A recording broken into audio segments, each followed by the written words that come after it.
안녕하세요. 오늘은 찬혁파크의 류규 논문을 가지고 왔는데요. 위암 치료 후에 우리 위장관 속 미생물 세계가 어떻게 변하는지 좀 깊이 파헤쳐보려고 합니다. 네, 안녕하세요. 특히 위절제술이나 항암 치료 이런 것들이 미생물 구성에 영향을 준다고 하는데 이게 구체적으로 어떤 의미인지 그리고 논문에 그림들이 있더라고요. 그걸 보면서 좀 더 자세히 이야기 나눠볼게요. 네, 맞습니다. 위암 치료 과정에서 위장관 환경이 변하는 건 어쩔 수 없는 부분인데요. 이게 미생물 구성에는 상당히 큰 영향을 주거든요. 그렇죠. 오늘은 그래서 위절제술 후에 위나 장, 심지어는 입 안의 미생물이 어떻게 변하는지, 또 이게 항암이나 면역치료 반응이랑 어떤 관련이 있는지, 그리고 최근에 관심 많은 프로바이오틱스 역할까지 핵심적인 내용들 위주로 짚어보겠습니다. 좋습니다.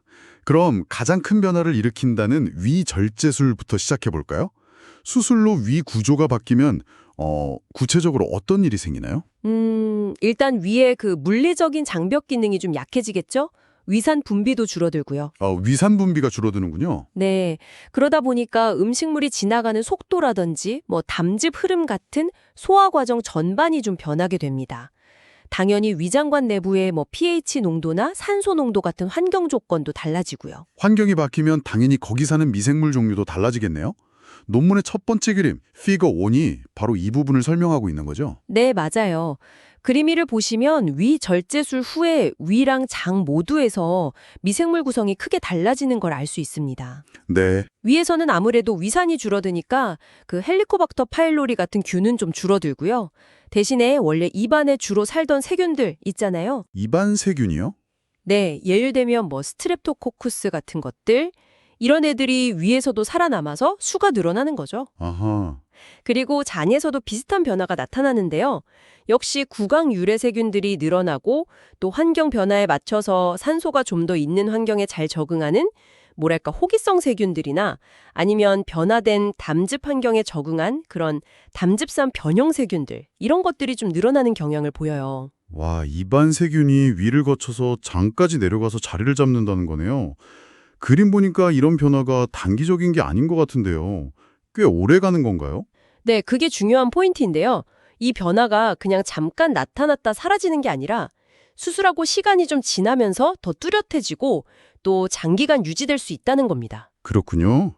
그리고 더 흥미로운 건 입안의 미생물 환경 자체도 변한다는 거예요. 입안까지요?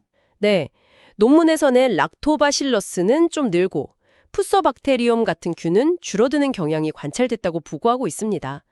아마 수술 후에 위산 역류가 좀 생기거나 아니면 체중 변화나 호르몬 변화 같은 전신적인 영향들이 복합적으로 작용한 결과가 아닐까 싶어요. 위수술 하나가 입안 미생물 생태계까지 영향을 준다니 우리 몸이 정말 다 연결되어 있다는 생각이 드네요. 그럼 이번에는 항암 화학요법이나 면역요법은 어떤지 좀 볼까요? 이것도 미생물이 큰 영향을 주나요? 이게 수술만큼 그렇게 극적인 변화를 일으키는지는 사실 아직 좀 명확하진 않습니다. 연구마다 결과가 조금씩 다르기도 하고요. 아, 그런가요? 네.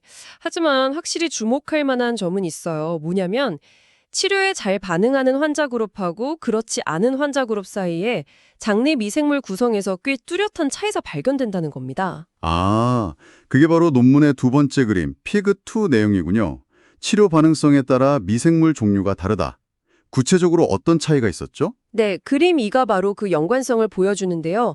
예를 들면 화학요법의 반응이 좋았던 환자들은 장내에 다이알리스터, 엔테로박터, 시트로박터 같은 특정 세균 비율이 상대적으로 좀 높았어요. 네네. 반면에 면역요법의 반응이 좋았던 환자들을 보니까 락토바실루스나 에리시펠로트리카세, 루미노코쿠스 같은 균들이 더 풍부하게 나타났습니다. 흥미로운데요? 특히 락토바실루스는 양쪽 다 관련이 있다고요? 네, 맞아요. 락토바실루스가 많은 환자들이 화학요법이든 면역요법이든 둘 다 반응성이 더 좋은 경향을 보였다는 점이 주목할 만합니다. 와, 락토바실루스가요? 그럼 이게 단순히 그냥 관련이 있다 수준이 아니라 혹시 치료 효과를 예측하는 데 쓰일 수도 있을까요? 바로 그 가능성 때문에 지금 많은 연구가 이루어지고 있는 겁니다. 장내 미생물 구성 자체가 특정 치료법의 효과를 미리 예측할 수 있는 일종의 생체 지표, 즉 바이오마커가 될 수 있다는 거죠. 아, 바이오마커요? 네, 물론 아직은 좀 초기 연구 단계이긴 하지만 앞으로 환자 맞춤형 치료 전략을 세우는데 중요한 단서가 될 수 있을 거라고 기대하고 있습니다. 그렇다면 반대로 장내 미생물 환경을 좋게 만들어주는 게 치료에 도움이 될 수도 있겠네요. 그래서 프로바이오틱스 이야기가 나오는 거겠죠? 네, 맞습니다. 아직 미생물을 직접 조절해서 위암을 치료한다 이런 단계는 아니지만요.